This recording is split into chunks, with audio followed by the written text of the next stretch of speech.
si Mama Renz, girl, Diyos ko. Pinastos ko nga yan sa buong commercial eh.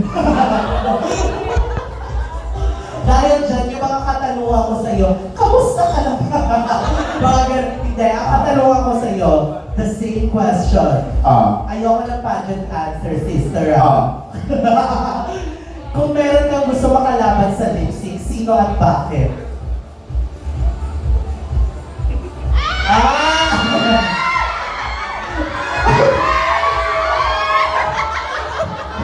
Wala. Yes, yun na yun. Ano? Bakit? Ewan ko din sa mga, ano? Sabihin ko? Ay, akin na muna yung 1,000. Sabihin ko. Pero yes, my God. Something na missed opportunities ng mga judges during our season ay pagtapating kami ng episode 3. Kasi sa totoo lang, dapat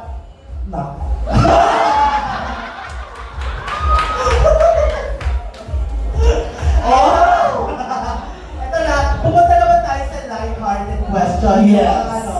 Baka meron kang secret na pwede i-spill na medyo safe pa ha? Safe na secret na pwede i-spill. Yung mga light na.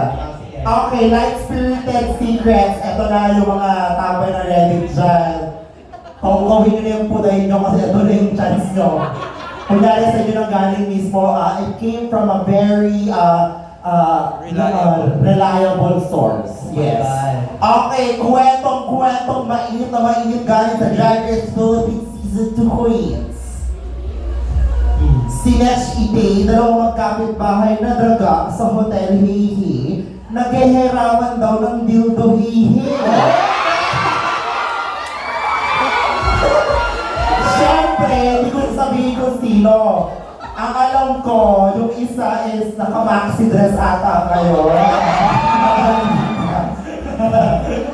Pero yung kaheraman na hindi ko alam kung sino. Hindi. Magbigay ka lang very light na clue. Nandito ba sila ngayon? Sa kanya? Yes! Ang masasabi ko lang is, hindi siya gumagamit ng salitang D. Lalagay at sa Y. Pero ang kanta nila is pwede nilang sigaw yung Trans Power! Okay, so ano na lang tayo, process of elimination. Sige. Ready tayo. Okay, so, eto, hindi pa natin sure, baka mamaya mag-trans to. Eto, may chance. Eto, non-binary, so guguluhin niyo po pa yung buhay ko. Eto, medyo trans. Yes! Trans spot. Di sa akin lang galing yun lang. Eto, trans din. Trans spot din. Yes, hindi sa akin lang galing again. Eto, ito, kumakanta ng to tuwing umaga ng boses, saka dati-rati. Baka malalim ng boses, no? Umaga, bubuksan niya yung pito, sabihin niya, Ovi! I'm gonna start again. Okay, well, eto, hindi to trans. Ako. Eto, hindi to trans. Eto, trans to. Eto, trans to. Trans dito. Eto, ang question, minsan trans to. Depende sa pagiging ng binary niya. Yes, yes. So, guys, tatlo na. Eto, or eto. Yes. So, sino? Alamin natin sa pagbabalik ng Pinoy Big Brother kung sino ang naghiraman ng dildo sa loob ng hotel. Next Universe. It's brought to you by Crimson. Huwag na kailangan yung please. Ayun na, one last question. Most memorable moment bukod sa hirapan ng dildo ha? Yes. Most memorable moment sa mga castmates? Off-cam siya, so wala na akong pakialam. Dahil paso na naman yung kontrata namin, 10 days. So pwede na kami magkago dito. The only reason na pumipigil sa amin dahil gusto lang namin mag-all. Ayun na nga. Ayun na nga. So anyway, ang memory na gusto namin, gusto ko i-share sa inyo is, there was this 3 amazing drag queens. Unfortunately, wala silang baon na pera. So, umabot sila sa point na wala na silang pera, pero Diyos sila. Yung tatlong yun ha. Diyos sila.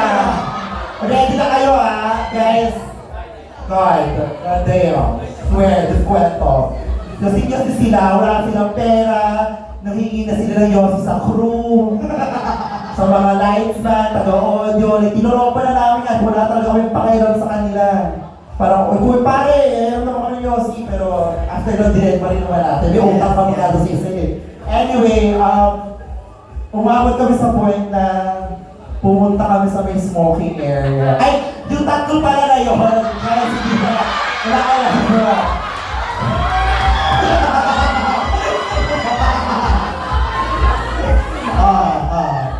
Yes, meron tatlo doon na pumunta sa smoking area. Tapos, nakakita sila ng kalahating Yossi. Tapos, ang ginawa nila, carry pa to sis. Yeah. Ay, I'm very comedy bar. Patay lang sa vlog, pero in real life. Wow! At saka Marlboro Red yun, according sa kwento. According sa kwento, Marlboro Red. Tapos ang masama dito, guys, nag-away pa yung tatlo. Ano ba? Nangunguhi pa! Ako na!